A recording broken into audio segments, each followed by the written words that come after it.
Olá, boa noite, seja bem-vindo a esse espaço, a esse canal, a essa semana de oração que estamos fazendo juntos enquanto analisamos a oração no Evangelho de Lucas. Aliás, eu disse boa noite, mas não sei a que horas é que você está assistindo a esse vídeo, não sei se você está assistindo ao vivo junto conosco ou se está assistindo a gravação em algum momento posterior, mas independente disso tudo, agradeço a você por estar parando um pouquinho das suas atividades para crescer no conhecimento a respeito da oração. Eu estou fazendo essa semana de forma bem especial com a Igreja de Calcaia do Alto, na verdade com o Distrito de Calcaia do Alto, a Igreja de Calcaia, a Igreja da Água Espraiada, a Igreja Jardim das Oliveiras, a Igreja do Monte Verde e a Igreja da Capelinha. São as igrejas sobre as quais eu tenho alguma responsabilidade, tenho trabalhado como pastor, e começamos, na verdade, essa semana, no último sábado, de forma presencial, analisamos dois temas dentro do Evangelho de Lucas e agora, em cada uma das noites dessa semana, estamos tendo a oportunidade de crescer dentro do conhecimento da oração dentro do Evangelho de Lucas. Ontem tivemos a oportunidade de analisar a transfiguração e como dentro do aspecto da transfiguração nós encontramos a oração de forma tão presente, mas ao mesmo tempo posturas tão diferentes de três grupos que ali se encontravam. Se você quer ou não assistiu ao programa de ontem, não assistiu ao sermão de ontem, aí na nossa playlist no canal Eu Estudo a Lição com o pastor Samuel Camilo, canal do YouTube, você vai lá em playlists, oração no Evangelho de Lucas, você vai encontrar o tema de ontem. 3 posições em relação à oração. Dá uma olhada porque você vai ser muito abençoado. No capítulo 9 de Lucas, a partir do versículo 10, nós encontramos o texto que nós vamos ler, na verdade, nessa noite. É claro que esse texto, ele representa um milagre operado por Jesus, que é o único milagre que vai aparecer nos 4 evangelhos. Como você sabe, o evangelho de João, ele foi escrito muito tempo depois, é o evangelho mais recente. João escreveu com o propósito de provar uma tese: Jesus Cristo é Deus. Então, ele conta, na verdade, 4 milagres, que ele vai chamar de 4 sinais. Aliás, são 7 sinais, 7 milagres.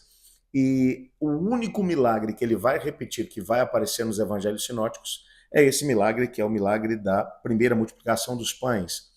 É bem verdade que ele vai ter uma ênfase um pouco diferente. A gente vai ver um pouco disso hoje à noite. Mas esse é o único milagre que é narrado por Marcos, Mateus, Lucas e também por João. Nessa história, nós veremos ao menos 2 orações que foram feitas por Cristo Jesus com propósitos bem diversos, mas ao mesmo tempo teremos a oportunidade de poder crescer nesse contexto. Na verdade, aparecem 3 orações, mas eu quero me dedicar mais tempo em 2 delas, pelo menos. Vamos dar uma olhada aqui no texto? O texto começa com o versículo 10 dizendo assim: Ao voltarem, os apóstolos relataram a Jesus o que tinham feito. Então ele os levou e retiraram-se para a cidade chamada de Betsaida. Mas as multidões ficaram a saber e seguiram-no. Jesus as acolheu e falava-lhes acerca do reino de Deus e curava os que precisavam de cura. Ao fim da tarde, os 12 aproximaram-se dele e disseram: Manda a multidão sair daqui para poder ir aos campos vizinhos e aos povoados e encontrar comida e pousada, porque aqui estamos num lugar deserto. Jesus, porém, respondeu: Deem-lhes vocês algo a comer. Eles disseram: Temos apenas 5 pães e 2 peixes. A menos que compremos alimento para toda essa multidão? E estavam ali cerca de 5.000 homens. Mas Jesus disse aos seus discípulos: Façam-lhes sentar em grupos de 50. Os discípulos assim fizeram e todos se sentaram. Tomando os 5 pães e os 2 peixes e olhando para o céu, deu graças e partiu. Em seguida, os entregou aos discípulos para que servissem ao povo. Todos comeram e ficaram satisfeitos, e os discípulos recolheram 12 cestos cheios de pedaços que sobraram. Só até aqui, quero te convidar para fazer uma prece especial comigo. Na sequência, nós vamos conversar um pouquinho sobre esse texto. Obrigado, Pai, por tua palavra. Sabemos que o Senhor quer falar conosco nesse momento. Independente do lugar onde estejamos no mundo, Pai, mas é estarmos conectados aqui uns com os outros. Que o teu Espírito se sinta livre para trabalhar no nosso coração. Qualquer tipo de preocupação, de angústia, tira de nós agora. Mas ajuda-nos a podermos estar focados, totalmente focados no Senhor e ao mesmo tempo na sua palavra.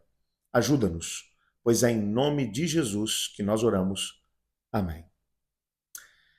Quando olhamos para esse texto e precisamos analisá-lo, e eu quero hoje analisar não apenas aquilo que Lucas vai mencionar, mas alguns detalhes que principalmente Mateus e ao mesmo tempo João dão a respeito desse momento vivido por Jesus. Eu quero começar com a narrativa de Mateus. Mateus vai dar alguns detalhes a respeito do pano de fundo desse momento, que podemos unir com o pano de fundo também de Lucas. Mateus vai mencionar que Jesus tinha acabado de receber a notícia de que o seu primo, João Batista, havia sido decapitado por ordem de Herodes. E quando recebeu essa mesma informação, ele retirou-se do local onde ele estava e foi para um lugar deserto à parte. Lucas vai mencionar que esse lugar deserto à parte era nas imediações de Betsaida. Não era exatamente na vila ou na cidade de Betsaida, mas era nas imediações de Betsaida. Jesus foi para poder estar sozinho. Lucas ainda vai mencionar que exatamente antes desse momento acontecer, um outro episódio tinha tido lugar. Jesus tinha enviado os discípulos para poderem pregar o evangelho do reino às pessoas. Os discípulos haviam se dirigido a diversos lugares e haviam operado grandes sinais e prodígios em nome de Cristo Jesus, e agora retornavam. E com esse retorno é que então, você juntando aqui as duas coisas, logo depois do retorno deles, Jesus também recebe a informação de que João Batista havia sido decapitado, então ele vai se retirar para um lugar deserto, mais isolado, próximo de Betsaida. Às vezes, nós passamos por situações que realmente mexem conosco. Nós precisamos nos lembrar que, na perspectiva dos evangelhos, Jesus Cristo é 100% Deus, mas ele também é 100% homem. E a humanidade de Jesus, em alguns momentos, acaba sendo mencionada nos evangelhos. Lucas é especialista em fazer isso. Ele vai mencionar Jesus triste, Jesus com fome, Jesus com sono, Jesus que entra no barco e vai adormecer. Enfim, ele vai mostrar esse aspecto humano de Jesus. No aspecto humano, Jesus sabia que algo estava por acontecer. Só lembrando que Jesus Cristo sabia que muito em breve ele estaria seguindo para Jerusalém e que essa viagem seria uma viagem só de ida. E que quando ele chegasse ali em Jerusalém, ele seria preso, seria condenado à morte, seria crucificado. É bem verdade que ele também sabia que ele daria sua vida, mas a retomaria. Mas, ao mesmo tempo, o aspecto humano de Jesus estava realmente aflorando. Não era apenas, acredito que não era apenas o medo, mas ao mesmo tempo aquela insegurança, aquele momento em que, percebendo a maldade de Herodes, e a gente percebe que Herodes, muito provavelmente depois de ter matado João Batista, ele deve ter cometido o pecado contra o Espírito Santo. Ele já não tinha mais paz. Lucas, por exemplo, vai mencionar que ele, quando ouviu falar a respeito de Jesus, ele queria muito ver Jesus porque ele achava que Jesus era João Batista que havia retornado dos mortos. E ele queria ver Jesus não apenas para poder ouvir as mensagens de Jesus, mas para talvez silenciar o próprio Cristo, talvez matá-lo. E Jesus, esse estado de coisas vai mexendo com Jesus. E ele separa, como era o seu costume, quando ele tinha alguma questão que precisava resolver com o Pai, ele separa alguns momentos para que ele possa orar. E com certeza, nesse momento de oração, de forma especial, Jesus estava falando a respeito da sua descida para Jerusalém, do que ele sofreria, da necessidade de forças que ele precisaria no aspecto humano para enfrentar aquelas circunstâncias que estavam adiante dele. O fato é que quando oramos a Deus e pedimos uma intervenção da parte do Senhor, às vezes a resposta que Deus dá é uma resposta bem diferente. Nem sempre a resposta que ele vai dar é uma resposta que vai ser de acordo com aquela que a gente quer. Jesus também sabia disso. E no aspecto humano, nós sabemos que Jesus havia submetido a sua vontade à vontade do Pai. Ele tinha participado de todas as decisões em algum momento da eternidade, antes que a Terra fosse estabelecida, quando o plano da redenção foi construído pela divindade. Pai, Filho e Espírito Santo unidos, criando também o plano da redenção. Entretanto, o que tinha ficado acordado entre eles é que o Pai estaria dirigindo o plano da redenção, enquanto Jesus Cristo estaria responsável por salvar a humanidade, e o Espírito Santo trabalharia no coração das pessoas, ajudando-as no processo de arrependimento dos pecados e de mudança de vida. Portanto, Jesus Cristo, agora, no aspecto humano, ele vai até a presença do Pai, ele quer estar junto do Pai, e ele está falando sobre o que está por acontecer, e a resposta da oração que ele vai receber da parte do Pai é uma coisa realmente interessantíssima.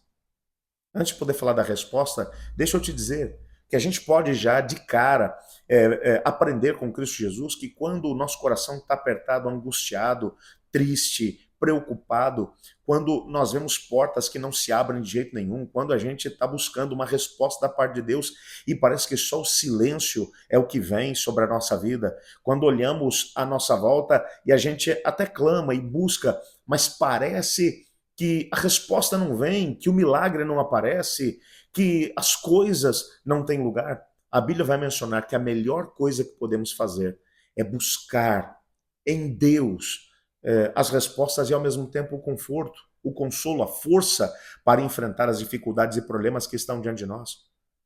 Aqui está um segredo. Talvez muitas pessoas acabem desistindo da carreira cristã, da caminhada cristã, porque deixam, negligenciam a oração nos momentos de crise. No decorrer desses 24 anos de ministério, eu tenho encontrado tantas pessoas que dizem assim, pastor, eu deixei a igreja porque houve um momento em que eu estava enfrentando uma dificuldade, um problema, eu orei e não consegui ter a resposta. Amigo, nem sempre as respostas virão de forma imediata. Aliás, eu tenho a dizer a você que na minha própria experiência, existem momentos na minha história em que eu orei e coisas aconteceram de forma imediata. Resposta na hora. Gente, isso é o sonho de qualquer pessoa que está buscando a Deus. Mas em 99,9% dos casos, as respostas elas vieram com o tempo. A grande questão é a perseverança que devemos ter no contexto da oração. Jesus estava orando e a resposta que o Pai vai enviar a ele é uma resposta realmente interessante. O Pai vai enviar para ele uma grande multidão. Eram cerca de 5.000 homens, sem contar mulheres e crianças. Alguns comentaristas bíblicos mencionam que com certeza ali deveria ter pelo menos umas 15.000 pessoas, isso para contar por baixo.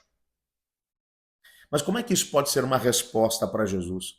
Para Jesus que está triste pela morte de João Batista, para Jesus que está angustiado porque ele percebe que o seu tempo de também passar pela morte está chegando, que o sofrimento que ele teria em Jerusalém, a crucificação, a sua morte na cruz, estava se aproximando.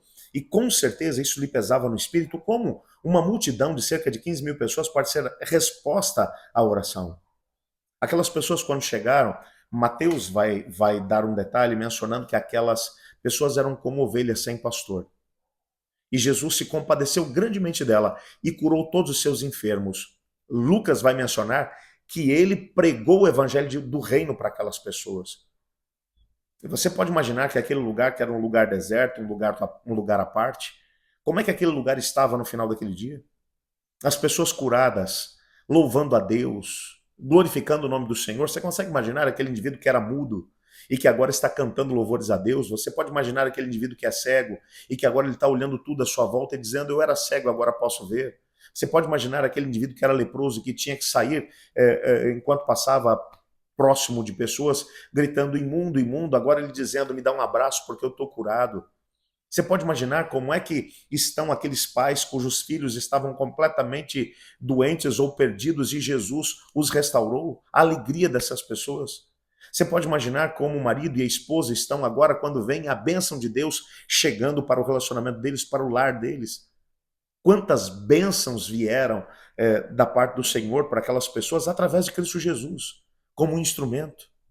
Você consegue perceber o que está acontecendo? É o Pai tentando mostrar para Jesus que aquele lugar deserto, a parte isolado, representava de alguma forma o nosso planeta, que havia sido contaminado pelas forças espirituais do mal, pela rebelião. Aquelas pessoas que ali chegaram representavam a humanidade perdida, angustiada, cheia de problemas, dificuldades, doenças, possessão demoníaca, enfim, insegurança, sem uma noção do futuro, perdidas em termos de rumo, sem saber o que fazer, como ovelhas sem pastor. E quando Cristo Jesus agora vai trabalhar com essas pessoas, quando chega no final do dia, Jesus olha e ele vê as pessoas felizes, as pessoas com uma vida completamente modificada por terem passado um dia na sua companhia. Aquilo sim era uma resposta à oração. Era o Pai, de alguma forma, mostrando para Cristo Jesus que enquanto ele estava trabalhando para essas pessoas e mudando a vida delas, aquilo era uma miniatura do que aconteceria numa escala global depois que ele morresse pela humanidade. Que as pessoas poderiam encontrar esperança nele e através da morte dele na cruz do Calvário. Resposta à oração. Uma resposta completamente diferente, com certeza, daquela que Jesus estava pedindo. Ele pedindo talvez consolo, conforto, direcionamento, e o Pai envia uma multidão para que ele pudesse estar junto com eles. A segunda oração, ela vai aparecer no contexto do milagre que Jesus vai operar para todas aquelas pessoas, no contexto da própria multiplicação dos pães. Jesus vai chamar os discípulos e eles vão dizer: Senhor, é melhor mandar esse povo embora, que eles estão aqui o dia inteiro sem comer nada, sem beber nada, daqui a pouco vão começar a passar mal, Senhor. E Jesus vai dizer: não, vamos dar uma refeição para eles. Deem vocês mesmos de comer a eles. Eles disseram: Senhor, só temos aqui 5 pães e 2 peixes. E Jesus vai fazer uma breve oração, com tão pouco nas mãos. Ele vai agradecer ao Pai. Quando ele agradece ao Pai, o Pai multiplica aqueles pães e todos comem e ainda sobram 12 cestos cheios de pedaços de pães e peixes. Essa segunda oração de Jesus nos mostra o que o Pai pode fazer. Você compreende que os recursos do Pai são completamente ilimitados. Estamos falando de cerca de 15 mil pessoas. Estamos falando de tão pouco, 5 pães e 2 peixes, que nas mãos do Pai são suficientes para suprir as necessidades de 15 mil pessoas por baixo. Quando temos dificuldades e problemas, angústias, quando não sabemos o que fazer, ou quando existe algo grande para poder ser feito e nós não somos capazes de fazê-lo, coloque nas mãos do Senhor. Agradeça a Ele por aquilo que Ele lhe deu, porque é interessante que o texto bíblico vai mencionar que Jesus agradeceu ao Pai. E o milagre aconteceu, todos comeram.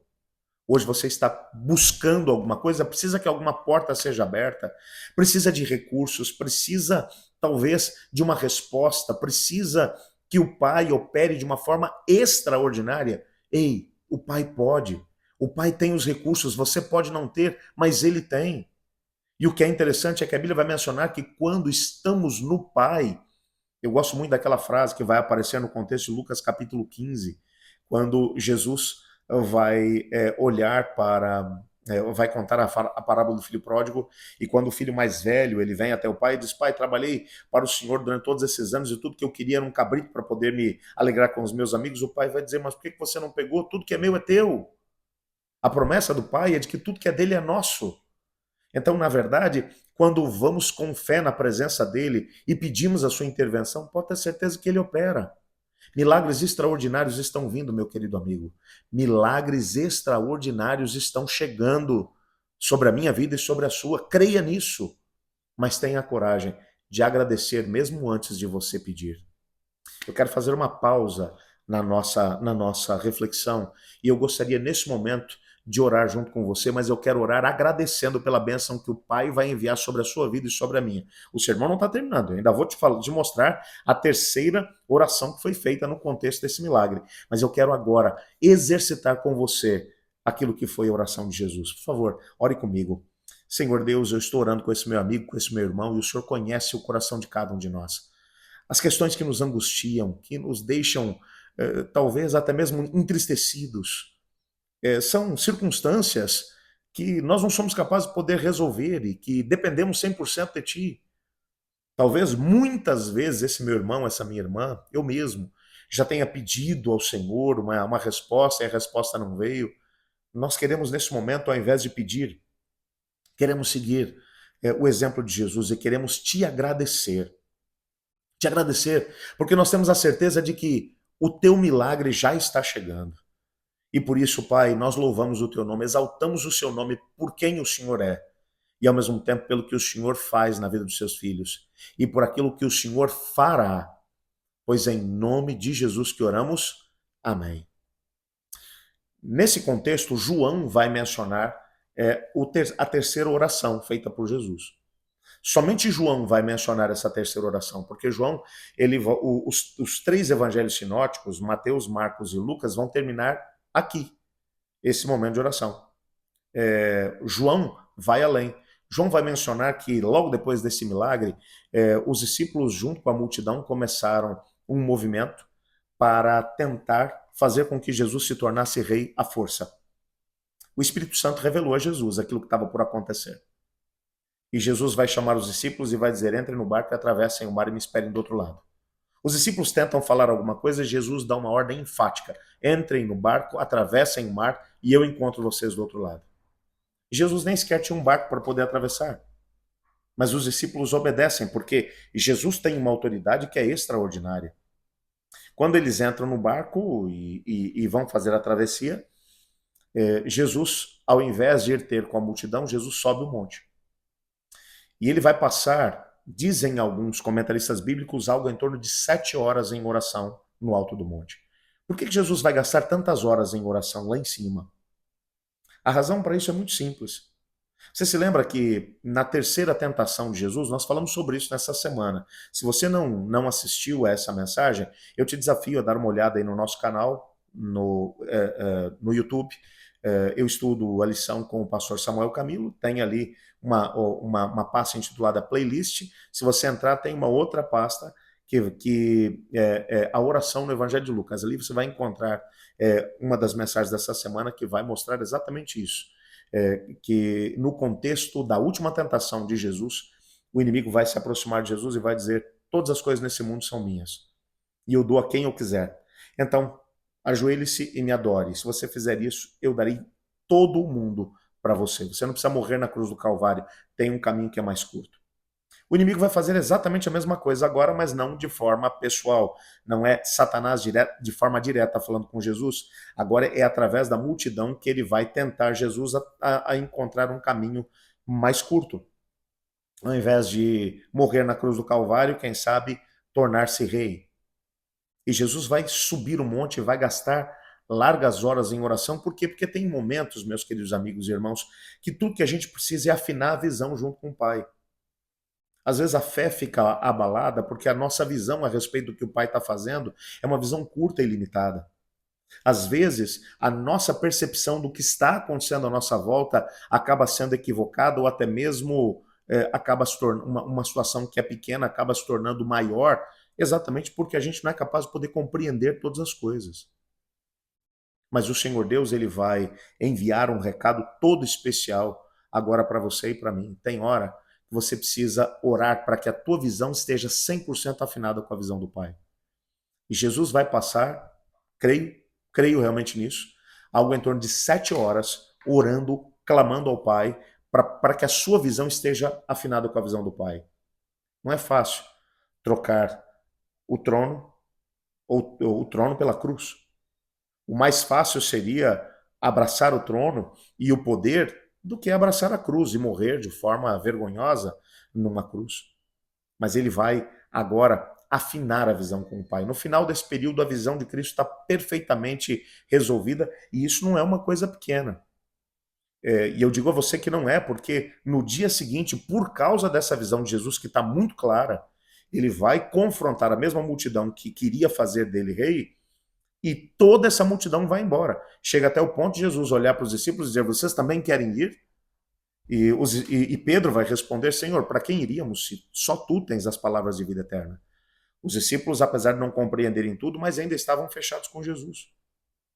Agora, no final desse terceiro ciclo de oração, que agora é Jesus orando, falando com o Pai, afinando a visão, o Pai vai mostrar a Cristo Jesus, a mais ou menos uns 5 quilômetros da costa, está o barco dos discípulos. Eles estão remando e não saem do lugar, porque tem um vento contrário.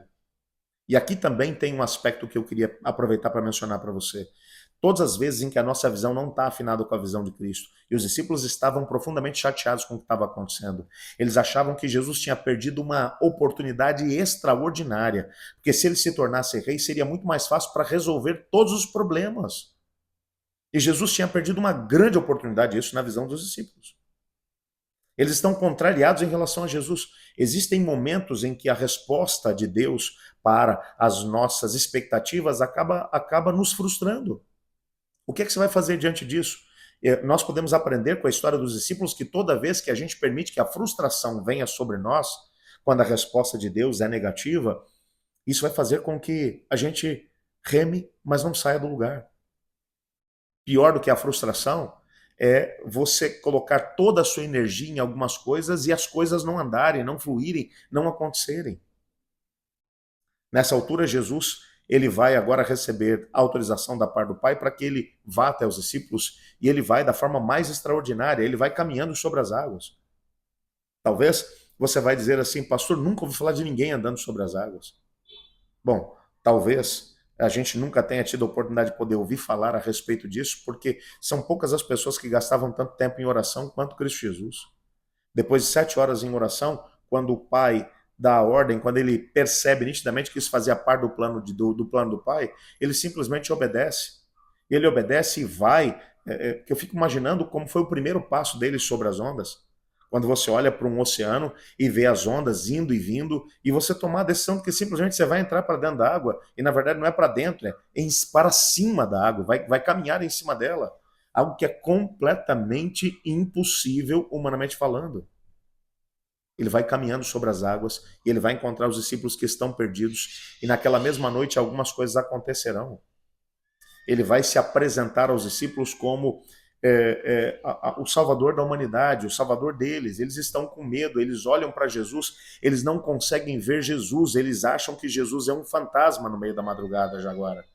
E enquanto eles estão com medo, gritando, é um fantasma, eu estou falando dos apóstolos do Senhor, aqueles que ele havia chamado, que olham para ele agora e o encaram como se fosse um espírito mau.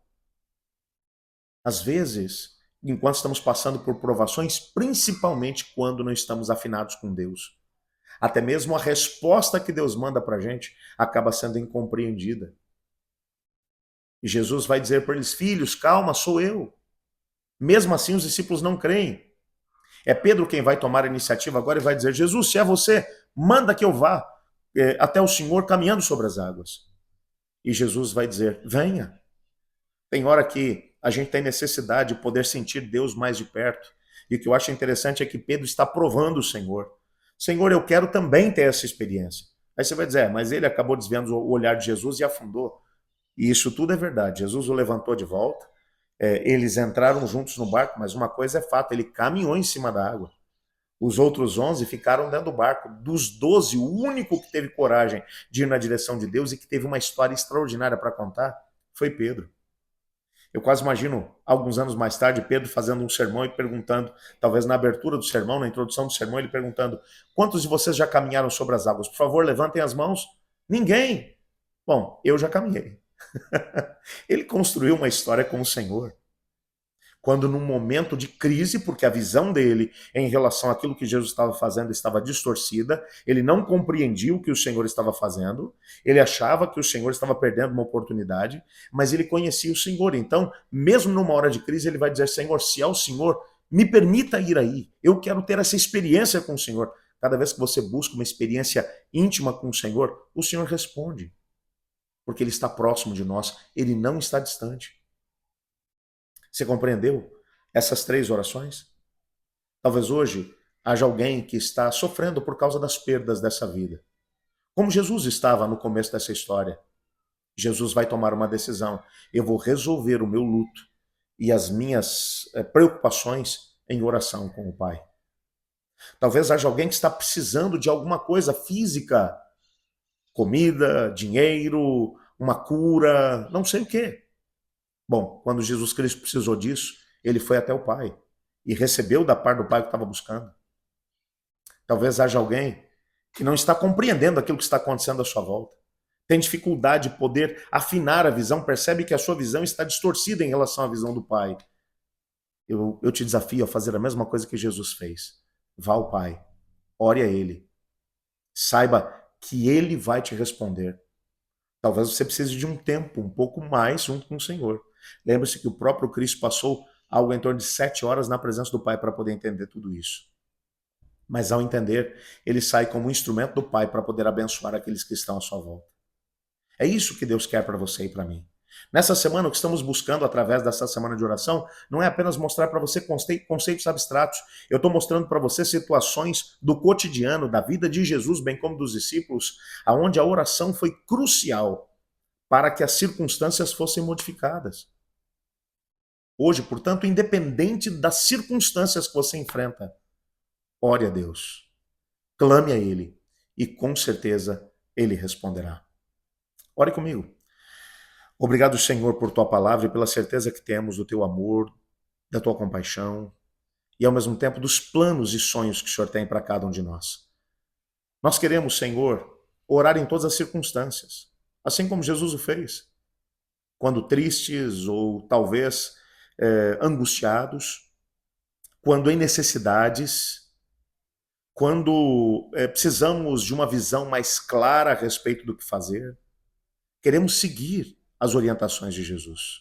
Ajuda-nos a viver dessa forma, seguindo o exemplo de Cristo e alcançando vitórias. Pai, eu oro ainda com esse meu amigo, com esse meu irmão, com essa minha irmã, que está buscando uma resposta da tua parte nessa semana. Por favor, Senhor, responda de acordo com a tua vontade. Pois é em nome de Jesus que oramos. Amém. Muito obrigado por ter estado conosco. Não sai ainda. Deixa eu aproveitar e te dizer, te incentivar. Envie o link dessa mensagem para todas as pessoas, todos os seus contatos. Eu tenho a certeza de que Deus vai te abençoar de forma grandiosa.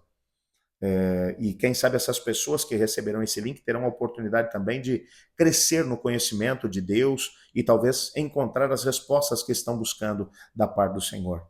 Portanto, compartilhe. Você será abençoado e as outras pessoas também. Deus te abençoe. Até amanhã.